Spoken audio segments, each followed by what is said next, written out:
Teachings of the Mentor. The season of convenience. This season of convenience can only be known if you read the scriptures more often. We will now give you an example to illustrate this. Among the disciples of the Buddha, there was a disciple who took someone's finger and used it as a flower garland in Juma, whose good roots and karma were all fulfilled, but his time had not yet come, so the Buddha knew about it, and did not care. But at that very moment, when his time was ripe, the Buddha did not lose the opportunity to come to him the moment he was ripe, and not only stopped him from doing evil, but also enabled him to achieve the path quickly. That is called the season.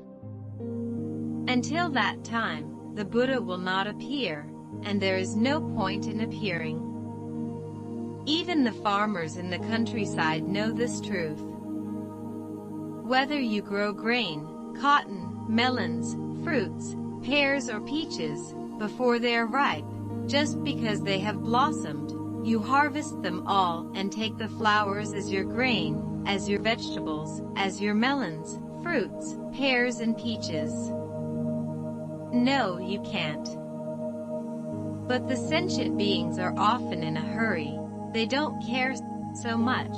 They are in a hurry today, tomorrow, and the day after tomorrow. How do you think they can help? When it is time to help, they do not miss the opportunity.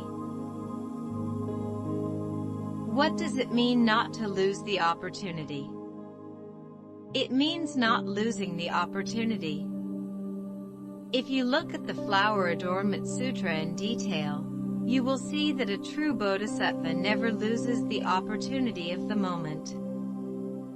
The same is true of the convenient seasons that we are talking about now, for all of his convenient methods are in accordance with the times and seasons.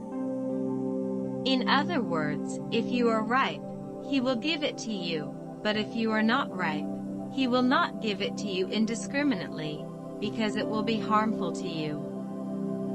If you apply too much fertilizer, it will be harmful to the seedling, and if you apply too much water, it will also be harmful to the seedling. So beings don't know, but the Buddha knows, so he won't do what you want. Many people want to ask the Buddha, "I always want to be good." But remember, you can ask, but the Buddha will not do what you want. He knows when it is most appropriate to help you. Another thing that we can also understand is that the Lotus Maiden, who was the most powerful female, was suffering too much at that time, and the Buddha was also living at that time, and all the saints were also living at that time, and they were right beside her, so they did not bother about her. Even Venerable Gandharv, who was the most powerful at that time, bumped into her for the first time, but seeing that her time had not yet come, that is, that she was not yet fully ripe, he turned around and left. He remained there for half a day, observing her good karma, and when he had done so, he knew that she was not yet ripe and left. When the time was ripe, he naturally appeared. This convenient time may be unfamiliar to you, but all the Buddhas and Bodhisattvas rely on it. If we don't even know this, we don't know anything about the Buddhas and Bodhisattvas. In other words, we will always know the Buddha and the Bodhisattva in our own imagination, which is not the real Buddha and the Bodhisattva at all. I vow that all sentient beings will follow the teachings of their masters and Buddhas, and never make up their own minds. We willingly and joyfully accept the most opportune and skillful mediation and help from our masters Buddhas and Bodhisattvas, and achieve fast.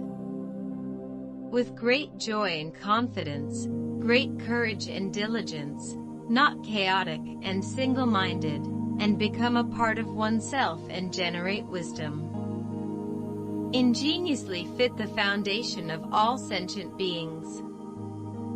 The perfection of kindness, compassion, joy and giving boundlessly, rescue, and protect all sentient beings actively.